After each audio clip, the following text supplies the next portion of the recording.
So I often talk about certain tropes and plot points that I especially like, so I figured, why not do a video about it? So this is that video. So stick around to see what it's all about. Well, hey everybody, my name is Roger and welcome to my channel, Rogers Reads. So yeah, today I'm doing a video about the things that I like in books. Plot points, tropes, themes, and the like. I've often talked about things I like in books while reviewing books or talking about books, but I've never created an entire video outlining all, or I should say many of the things that I like. So I decided to do just that. So the first thing that I like in books is the enemies to lovers trope. I've always loved this trope where bitter enemies end up falling in love. Anita Sunday, one of my favorite authors who writes gay romance, is a master of this. Actually, they call her the queen of the slow burn. And a recent read that comes to mind is Red, White, and Royal Blue. Definitely one of my top gay romance books for last year. The next thing that I like in book is the chosen one trope, like Buffy the Vampire Slayer. I know, a lot of people do not like the chosen one trope, but I've always been somewhat partial to this. And it's probably because Buffy the Vampire Slayer was one of my all-time favorite TV shows. It probably still is. I've actually been considered rewatching Buffy. So the next one is the fake dating trope. So this is another one of those tropes that I'm an absolute sucker for. So some of my favorite ones include Faking It by Devin McCormack, Borrowing Blue by Lucy Lennox, A Family for Christmas by Jay Northcote, Free Spirit by Spencer Spears, and one of my favorites, How Not to Ask a Boy to Prom by S.J. Gosley. Yeah, when I come across a book by that trope, I inevitably will pick it up. So the next thing I like is the plot device where everyone is stuck somewhere, like a lodge out in a snowstorm with a murder on the loose, or on a yacht or a boat. Some place where it's really difficult to escape from. So some books that come to mind here are Uninvited Guests by SHARI, The Woman in Cabin 10 by Ruth Ware, where everyone is stuck on a cruise ship with a possible killer on board. And then there's, Murder on the Orient Express by Agatha Christie. Another trope that I really like is the time travel / Groundhog Day trope. So I decided to put these two together because oftentimes they overlap. And I've read quite a few books about time travel. I've even written one. But some books that come to mind are The 15 Lives of Henry August by Claire North, Tiebound by Risa Walker, I think was the author, which is a really fun steampunk adventure. Time and Again by Jack Finney, and The 7 Deaths of Evelyn Hardcastle. Oh, there's also the classic book called Time Return, I think it was, by Richard Matheson, which was turned into a very popular movie entitled Somewhere in Time. But come to think of it, I love both time travel books and time travel movies. So yeah, there you go. The next thing on my list is stories about reapers. So yeah, I love stories about reapers ever since I watched the TV show that was Dead Like Bee, which follows a young girl and a group of reapers. So some other books that come to mind include the Charlie Davidson series by DARYNDA Jones, and I know I've talked about that quite a bit on this channel, and the Croak series by Gina D'Amico. So yeah, love me a good Reaper story. Next up is the body switching trope. So I am a sucker for the body switching trope. I loved several movies like this, 17 Again, 18 Again, Big, Freaky Friday, etc., which led me to reading books in this trope, which doesn't always work well in print. It's really tough for an author to pull this off in a novel. But one recent book that I read where it really worked was entitled Where I End and You Begin. And I'm actually going to be posting a little mini review of that on this channel. Another book that comes to mind is Tale of the Body Thief by Anne Rice, which is the fourth book, I do believe, in her Vampire Chronicles, following The Queen of the Damned. And this is where Lestat, the vampire, switches temporarily with a human who actually has no intention of returning the vampire's body back to him. So that was a fun read. But yeah, body swapping, I enjoy that trope. I also enjoy the plot device where nothing is as it seems and nobody can be trusted. So I'm combining these two tropes as they often go hand in hand. And the first book that comes to mind is The 7 Deaths of Evelyn Hardcastle, where you had no idea who was lying or who to believe. There was also We Were Liars by E. Lockhart and Lies You Never Told Me by Jennifer Donaldson. You can actually pretty much check out my thriller playlist because most of those fit at least one of these tropes, which is probably why I like thrillers so much and end up picking one up whenever possible. So next up is magical elements. So I love books about witches and wizards, including high fantasy novels with magical elements in them.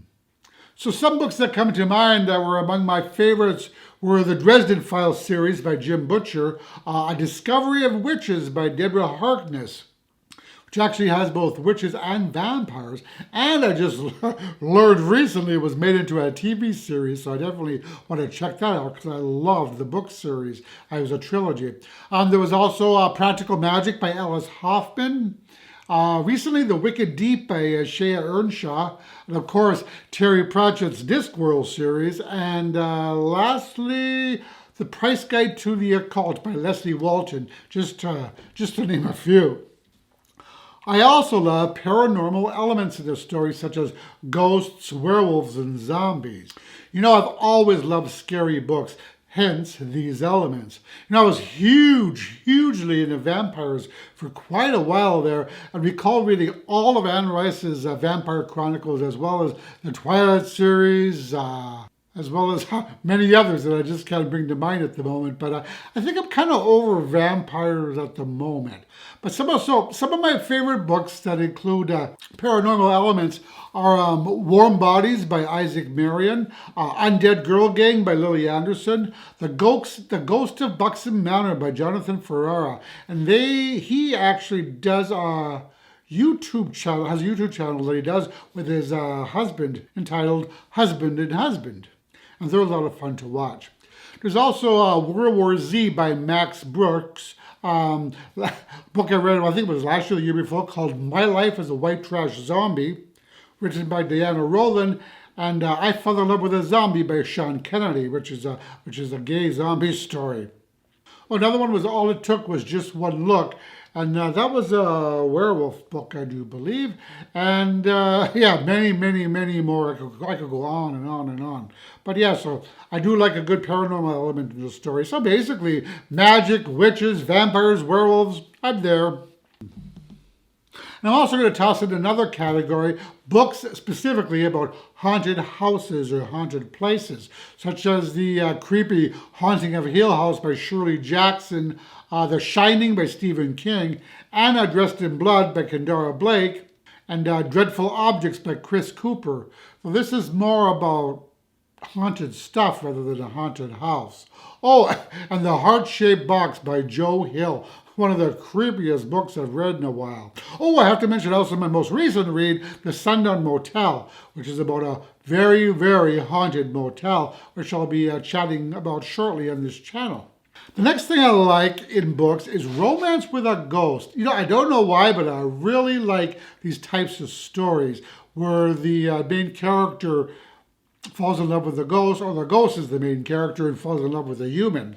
So I'll mention a book that I've already talked about, which is The Ghost of Buxton Manor.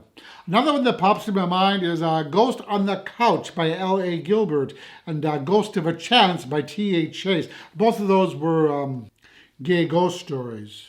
Oh, there's also Time After Time by J.P. Bowie. Next up is slow burn romances. So yeah, I love slow burn, which is the complete opposite of insta-love, which I really don't like all that much. So pretty much anything by Anita Sunday fits the bill here. She writes some fantastic slow burn gay romances. Another thing I like in books are road trip books. So I love stories that take place on the road, especially during a road trip. One book that comes to mind is entitled Detour, written by Michelle Moore and Reba Herberth, where two young men with a lot of emotional baggage meet and inadvertently end up taking a road trip together. There's also Travels with Charley in Search of America by John Steinbeck, How to Repair a Mechanical Heart by J.C. Lillis, and one of my favorites, A Gentleman's Guide to Vice and Virtue, written by Mackenzie Lee. And I know a lot of people specifically dislike road trip books, but I don't know, I've always been partial to them. Maybe because I've taken so many road trips in my life and I have some very fond memories of them. I also like stories that take place on campus, colleges, or universities, probably because I've spent so much time on campuses myself. I've got a master's degree, so I went to school like forever. Plus, I used to work at a university, both as a teacher and then as an IT guy. So books that come to mind here are Wonder Boys by Michael Chabon, The Secret History by Donna Tartt, the Wayward Children series by Shawnee McGuire, which takes place at on a campus for children who have managed to slip through the cracks into different worlds. There's Moo by Jane Smiley, which is set at a cow college called Moo U, and Leo Loves Aries by Anita Sunday, as well as another book by Anita Sunday, which is titled Liam Davis and the Raven. And then, Carry On by Rainbow Owl as well, just to mention a few. You know, there are actually, now that I think about it, tons of books set on campuses or in magic schools that I always gravitate towards, such as The Magicians by Lev Grossman, and of course, I don't need to mention Harry Potter. I also love books that revolve around cooking, baking, and bakeries. So one that immediately pops into my mind is Bloom by Kevin Panetta and Savannah Gaduchot, which is a super cute graphic novel about two boys who fall in love in a bakery. Another is Chocolat by Joanne Harris, which was also turned into a movie. I also recently picked up the sequel to Chocolat, and I really can't wait to get to it. Might try to get to that this year for sure. A couple other books where cooking and baking is a theme are Cub by Paul Coccia and With the Fire on High by Elizabeth Acevedo. Another thing I enjoy in books is the bully turned love interest, which is a popular trope within LGBTQ fiction. So this typically revolves around the childhood bullies who then become a current romantic partner. But of course, there is the bully who has to convince the former victim that he's now changed, he's not the same person, and is now worthy of his love. So redemption is quite a common theme in this trope. So some books that come to mind here are Bridges by M.J. O'Shea, A Shot at Forgiveness by Cardano C., Hard to Let Go by Jacqueline Quinn, all of which have this theme and which I've enjoyed. Now, come to think of it, there's not a whole lot of them that comes to mind, probably because it's such of a sensitive topic. But if you know of any, let me know. And this is the last one on my list. The last thing I like in books are stories that take place in cabins, camps, cottages, especially during summer vacation. I guess I find these types of stories really nostalgic for me. As growing up, I used to spend a lot of time at my aunt's cabin, which was right on Lake Superior, and there were a lot of bonfires and picnics on the beach. So one book that fits this bill that I recently read not too long ago is called Summer Cottage by Viola Shipman. Another is Under the Tuscan Sun by Frances Mays, I think her name was, I believe so. And this book takes place during the summer, if I remember correctly. Actually, both of these books have to do with with reinventing yourself, which is another trope that I enjoy, so I will add that one in as well. So books that fit into this category of the cabin summer vacation reads are A Walk in the Woods by Bill Bryson, Order of the Poison Oak by Brent Hartinger, which is the third book in the Russell Middlebrook series, but if I recall correctly, it can be read as a standalone. Oh, and I'll also add in Call Me By Your Name by Andre Ackerman, which takes place during summer vacation. Oh, and I can't forget the Percy Jackson books, which revolve around a camp, Camp Half-Blood to be exact, a camp for demigods. So how about you? What are some of your favorite tropes or elements in stories? Let me know in the description. And did you like this video? If you did, please click the like button below, as that really helps my channel out. So as always, I thank you so much for watching. I really appreciate all of your support, and I will talk to you all in the next video. Roger and out.